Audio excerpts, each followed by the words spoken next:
नयन नक्श बहुत आकर्षक है। मैं एक हरे बदन की दुबली पतली और लंबी युवती हूँ। मेरी पतली कमर ने मुझे सिर से पांव तक सुंदर बना रखा है। मेरे पति ने सुहागरात को बताया था कि जब वे शादी से पहले मुझे देखने गए थे, मेरी सूरत देखे बिना मेरी कद काठी पर ही मोहित हो गए थे और जब सूरत देखी तो हाल बेहाल हो गया था। मेरी शादी 22 वर्ष की उम्र में हुई थी। मैं 3 वर्षीय एक बेटे की माँ भी हूँ। उसके बाद मैं गर्भवती नहीं हुई कि इसमें क्या खामी आ गई है। मैं कभी अपने पति से और बच्चे के लिए कहती हूँ तो ये कहकर टाल जाते हैं कि एक लाडला है तो वही बहुत है, और बच्चे नहीं होते तो ना हो, क्या करना है। लेकिन बच्चों के मामले में मैं तृप्त या संतुष्ट नहीं हूँ। कम से कम 2-3 बच्चे तो होने ही चाहिए, इसलिए मैं पति के विचारों से सहमत नहीं हूँ। मेरे मन में 1 या 2 बच्चों की माँ बनने की लालसा बनी रहती है। बच्चे की लालसा ने दूसरे मर्द से संबंध बनाने की चाहत होने लगी। एक दिन मेरे पति का दोस्त आया, मैंने उसी से संबंध बनाने की बात करने वाली थी, तभी मेरे ससुर आ पहुँचे। उस दिन तो नहीं, अगले दिन जब मेरे पति की नाइट ड्यूटी लग गई तब पापा जी बोले थे। खाना पीना हो चुका था, मुन्ना तो सो चुका था, पापा जी भी सोने की तैयारी कर रहे थे। मैं मुन्ने को उठाने पहुंची तो पापा जी पूछने लगे, कल वो कैसे बैठा था, क्या कह रहा था। मेरे आते ही वो चला गया, इसीलिए सोचने को मजबूर हो गया हूँ। पापा जी कहने लगे, बहू तुम यहाँ बैठो, मैं तुम्हें समझाता हूँ, आ जाओ। मैं बैठने से हिचकी। वे मेरे पति के पिता थे, मैं उनके बराबर बैठने की हिम्मत नहीं कर पाई। वे मेरे संकोच को समझ गए, दोबारा बैठने के लिए नहीं कहा और अपनी बात बोलने लगे। देखो, न तुम में खराबी है और न ही मेरे लड़के में कोई खराबी है। मेरा लड़का ही बेवकूफी कर रहा है, जिसके कारण हर कोई सोचने लगा कि अब तुम्हें बच्चे नहीं होंगे। उस मूर्ख को कितनी बार समझाया कि नाइट ड्यूटी मत लगवाया करो, लेकिन वह मानता ही नहीं। रात भर अस्पताल में ड्यूटी करेगा, यहाँ कुछ करेगा ही नहीं तो बच्चे कैसे होंगे। मैं पापा जी की बात समझकर लज्जा उठी। एक नजर उनकी ओर देखा और शांत खड़ी रही। वे सही बात कह रहे थे, मुझे ऐसा ही लगा, क्योंकि नाइट ड्यूटी करके वो सवेरे आते थे और दिन भर खर्राटे मारकर सोते थे, शाम को फिर चले जाते थे।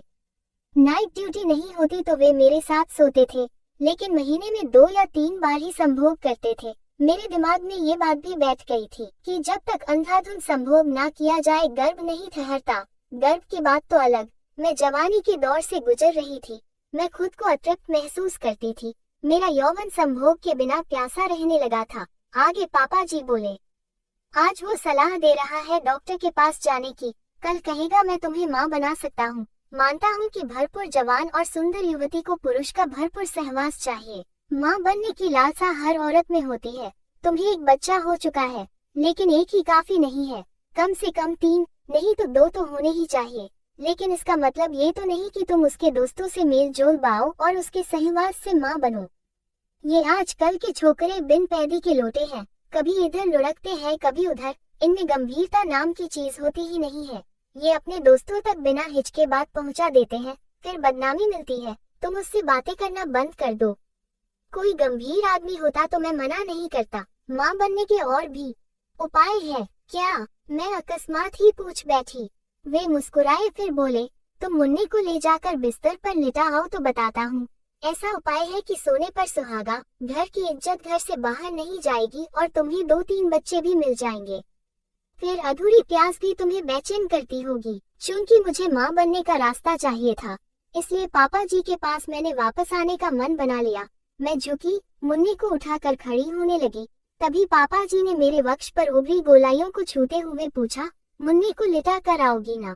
मैं हड़बड़ा गई। मुन्ना हाथ से छूटते छूटते बचा, लेकिन जब मैं उनके कमरे से बाहर निकल आई तो सोचने लगी, पापा जी का सहवास आसानी से मिल रहा है, बुरा तो नहीं है।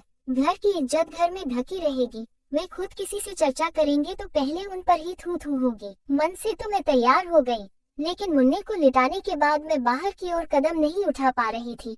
कुछ देर तक खड़ी रही, साहस जुटाती रही कि मेरे कदम दरवाजे की ओर बढ़ जाएं, लेकिन हमारे संबंध ने मेरे पांवों में बेड़ियां सी डाल दी थी। मेरा मन और तन अजीब सी गुदगुदी से भर उठा था। केवल एक दरवाजा लांघते ही पापा जी के कमरे में दाखिल हो जाना था, लेकिन मुझे लग रहा था कि सफर बहुत लंबा तय करना पड़ेगा। बहुत देर बाद भी जब हिम्मत नहीं कर पाई तो स्विच ऑफ करके मुन्ने के पास बिस्तर पर बैठ गई। जितना कठिन था पापा जी की ओर कदम उठाना, उतना ही कठिन लग रहा था हार कर मुन्ने के पास बिस्तर पर लेट जाना। बैठ जरूर गई, लेकिन लेटने का मन नहीं हो रहा था। दरवाजा खुला था। मेरे पति नाइट ड्यूटी पर नहीं होते तो बीच का दरवाजा बंद कर लेती थी। पापा जी के कमरे में बत्ती जल रही थी। वे शायद मेरे आने की राह देख रहे थे। निराश होकर वे भी उठे और बत्ती बुझाकर लेट गए। मेरा निचला होंठ दांतों के नीचे दब गया। पापा जी ने जितनी लिफ्ट दे दी थी उसके आगे बढ़ने में शायद वे भी संकोच कर रहे थे। हो सकता है मेरी असहमति समझकर पीछे हट गए हों। मैं पछताने लगी। मन अभी भी कश्मकश में पड़ा हुआ था कि उनके पास चली जाऊं या नहीं। एक लंबी सांस छोड़कर मैंने अपना माथा अपने घुटनों में झुका लिया। एक तरफ मेरी मां बनने की लालसा थी तो दूसरी तरफ हमारा पवित्र संबंध। स्थिति ने मुझे अधर में लटका कर छोड़ दिया था। थोड़ी देर बाद पापा जी की आवाज मेरे कानों में पड़ी। बहू, आज पानी मेरे पास नहीं रखा क्या? अभी लाती हूँ, कहकर मैं झट उठ पड़ी। स्विच ऑन करके पानी लेने नल की ओर तेजी से बढ़ गई।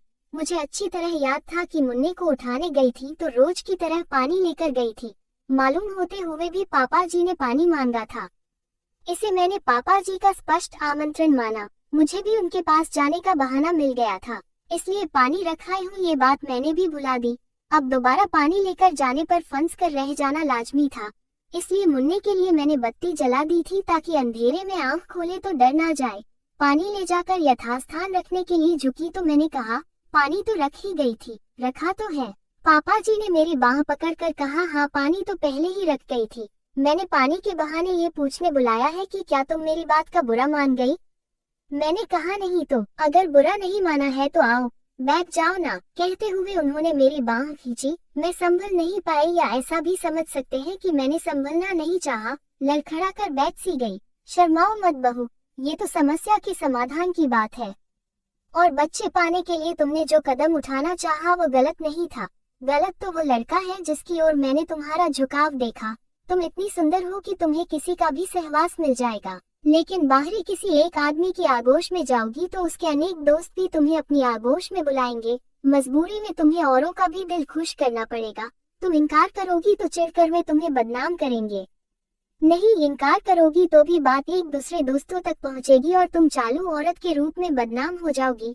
खानदान की नाक कटेगी सो अलग। मैं घर का सदस्य हूँ। हमारे संबंध ऐसे हैं कि किसी को संदेह तक नहीं होगा। मैं तुम्हारी बदनामी की बात सोच भी नहीं सकता, क्योंकि खुद मेरा मुंह काला हो जाएगा। अब शर्म छोड़ो और आओ मेरी आगोश में समा जाओ। कहकर पापा जी ने मुझे अपनी ओर खींचा और बाहों में बांध लिया। मैंने जरा भी विरोध नहीं किया और उनके सीने में दुबक गई। समर्पण ही मेरे पास एकमात्र रास्ता था। पापा जी यानी मेरे ससुर बूढ़े नहीं हुए हैं, अभी अद्यावस्था में पहुंचे हैं, लेकिन युवा दिखने में की चेष्टा में सफल है। हमसे एक पीढ़ी ऊपर जरूर है, लेकिन उनको सुंदरता की परख ही नहीं है बल्कि रूप सौंदर्य को भोगने का आधुनिक ज्ञान भी है। ये मुझे उसी रात पता चल गया था। मैं उनके अगले कदम की प्रतीक्षा सांस रोक कर रही थी। सहसा ही मेरी रुकी हुई लंबी